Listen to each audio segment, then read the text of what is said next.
ขยับเลยเว้ยมันจะขยับยุกยิกยุกยิกยุกยิกยุกยิกยุกยิกยุกยิกจักอยู่ใส่ป่าอยู่ผมคือว่าสายอันย่อนเถอะวะเฮ้ยอยู่ไงอยู่ไงอยู่ไงอยู่โอ้เฉพาะมันกัดไงเนาะมิดคอเลยเอาครับมาแล้วครับ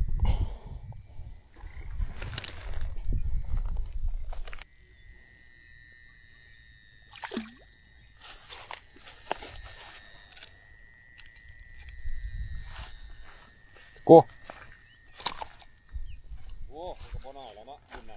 ตึงอยู่ตามเสียงกัดมันน่ะเนาะกัดจนคิดว่ามันประสูติวะ